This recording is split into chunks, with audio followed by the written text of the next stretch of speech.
Development ఎలా ఉంది? Machilipatnam development అలాగే ఉందండి. ప్రస్తుతానికి ఏంటంటే మంచినీళ్ళు ప్రాబ్లం ఉందండి.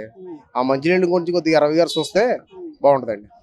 అదే అమరావతి డెవలప్మెంట్ ఎలా ఉంది? అమరావతి చేస్తున్నారుగా చంద్రబాబు నాయుడు గారు, డిప్యూటీ సీఎం పవన్ కళ్యాణ్ గారు. అలాగే చేస్తే కొద్దిగా డెవలపింగ్ ఉంటుందండి.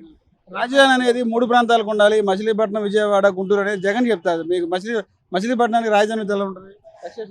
ఏదన్నా కానీ ప్రభుత్వం అధికారంలో ఉన్నప్పుడు అది ఎలా చేయాలి ఏంటి అనేది చంద్రబాబు నాయుడు గారు, పవన్ కళ్యాణ్ గారు వాళ్ళు ఏదైతే నిర్ణయించారో అది కొనసాగితే కొద్దిగా డెవలపింగ్ అనేది ఉంటుందండి.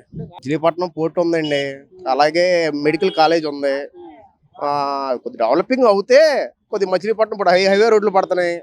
అదేంటి పరిస్థితి. మచిలీపట్నం అమరావతి అనేది ఇక్కడికి ఎక్స్టెన్షన్ అయితే డెవలప్మెంట్ ఎలా ఉంటుంది? మచిలీపట్నం విజయవాడలో ఉంటేనే కరెక్ట్ అండి. మచిలీపట్నం కూడా డెవలప్ అవుద్ది. అవునండి, అవును. అమరావతి విజయవాడే కదా. అవును, బందర్కిను విజయవాడ మధ్యలో కదండి. 70 కిలోమీటర్లు బందర్ నుంచి విజయవాడ. అలాంటి అమరావతి అక్కడ ఉంటుంది కరెక్ట్. మచిలీపట్నం పోర్ట్ ఉంది, మెడికల్ కాలేజ్ ఉంది, బోల్డ్ స్థలం ఉంది. డెవలపింగ్ కావాలి మాకు మచిలీపట్నం. చెన్నై ఉంది ఏమండి. అమరావతి పోర్ట్ లేదండి. అమరావతికి మచిలీపట్నానికి ఎన్ని కిలోమీటర్లు? 70 కిలోమీటర్లు అంతేకా. జగన్మోహన్ రెడ్డి గారు అప్పుడు చెప్పలేదు కదా మాకు అప్పుడు చెప్తే అప్పుడు అలాగే చేసేవాళ్ళు. ఇప్పుడు ఏదో ఒకటి జరుగుతుందిగా. అంటే ఇద్దరు ఇప్పుడు ఆల్రెడీ 5 ఏళ్ళు ఆయన 5 ఏళ్ళు ఈయన చేసుకుంటూ వస్తున్నారు. ముందు ఏదో ఒకటి ముందు వర్క్ జరగాలి, పనులు అవ్వాలి. అది అలాగే జరుగుతున్నాయండి. ప్రస్తుతానికి పర్లా. ఆ మంచినీళ్ళ గురించి కొద్దిగా అంతకు మించేవలేదు. వ్యాపారాలు అలాగే డల్గానే ఉన్నాయండి. డల్గానే ఉన్నాయి వ్యాపారాలు. డల్గానే ఉన్నాయి.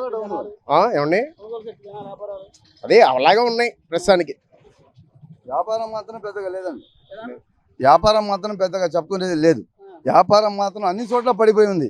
దేనికోసం మనకు తెలియదు. అది ఏమో మళ్ళీ జనాలకి ఆశ్చర్యం వేస్తుంది. ఏంటి వ్యాపారం ఒకేసారి పడిపోయింది ఏంటి అని. అది డెవలప్మెంట్ కొద్ది గొప్ప సాగుతుంది కానీ వ్యాపారాలు పడిపోయింది. ఎక్కడా లేవు. ఇక్కడ అని కాదు, ఆంధ్రప్రదేశ్లో ఎక్కడా లేవు. అందులో గవర్నమెంట్ అన్నారు జనాలు. ఇది జరిగేది.